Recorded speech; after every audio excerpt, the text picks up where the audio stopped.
নমস্কার, আমি মন্দিরা। আজকে যে বিষয়টা নিয়ে আলোচনা করব সেটা আমাদের আইসিডিএস সংক্রান্ত না হলেও কিছুটা আইসিডিএস সংক্রান্ত।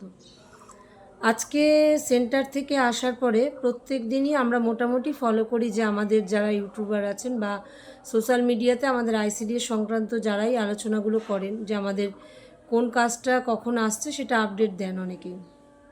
এবং অনেকেই আছেন যারা রাস্তায় নেমে আন্দোলন করছেন, অনেকে আছে। যেমন আমি অঞ্জনদাকে খুব ভালোভাবে চিনি, আমি অঞ্জনদার সঙ্গে অনেকদিন কাজও করেছি।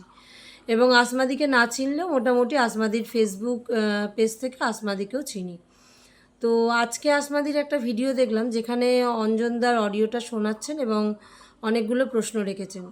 তো আমি সেই ক্ষেত্রে বলবো, বেশ কিছুদিন আগে দেখবেন আশারা কিন্তু ভীষণভাবে একটা আন্দোলন করেছিল এবং তারা কিন্তু সেই আন্দোলনের ফল হিসাবে কিছু সরকারের কাছ থেকে আদায় করতে পেরেছেন। যেমন আগের মুখ্যমন্ত্রী যিনি ছিলেন তিনি কিন্তু 1000 টাকাটা সকলের জন্য বাড়িয়েছিলেন, আশাদের জন্য এবং আইসিডিএসদের জন্য বাড়িয়েছিলেন।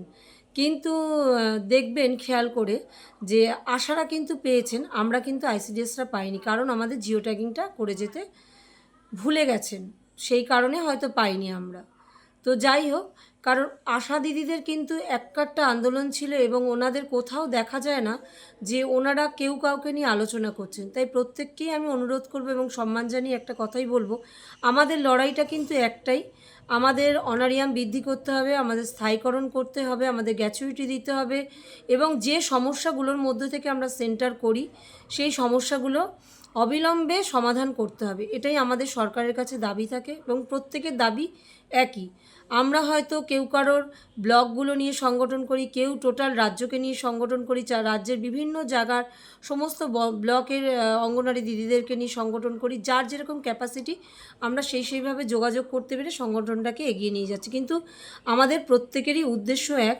তাই আমি সবাইকে সম্মান করেই একটা কথা বলবো, যদি কোনো মতবিরোধ হয়ে থাকে নিজেদের মধ্যে মিটিয়ে নিন। এটা যদি সোশ্যাল মিডিয়ার মধ্যে আলোচনা করা হয়, আমার মনে হয় এই জায়গাটা খুব একটা ভালো হয় না। আমার কথাটা কেউ খারাপভাবে নেবেন না এবং আমি কিন্তু এটা প্রত্যেককেই আমাদের আইসিডিএস সংগঠনের কথা ভেবেই বলছি। বিবাদ যদি আমাদের করতে হয়, বিবাদ আমাদের প্রত্যেকের মতবিরোধ থাকতে পারে, সেটা আমাদের ব্যক্তিগত কারণ, কিন্তু কাজের জন্য কিন্তু সংগঠনের লড়াই কিন্তু প্রত্যেকের এক।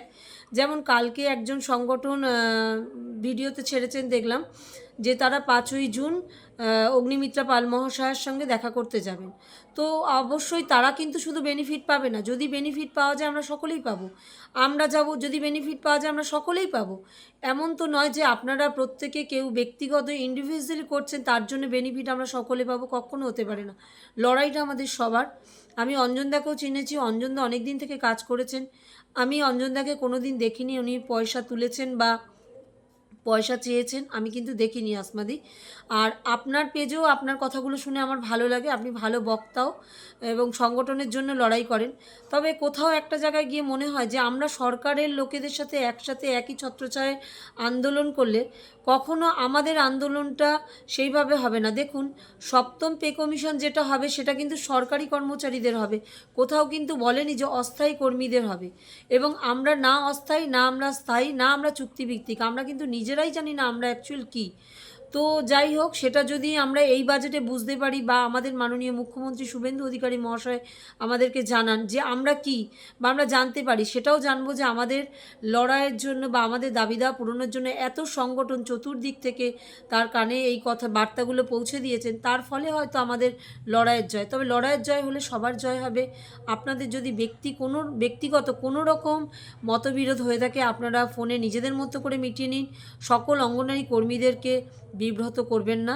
এইটুকুনি আমি আজকে বলবো। শুভ দুপুর, সবাই ভালো থাকবেন, সুস্থ থাকবেন। নমস্কার।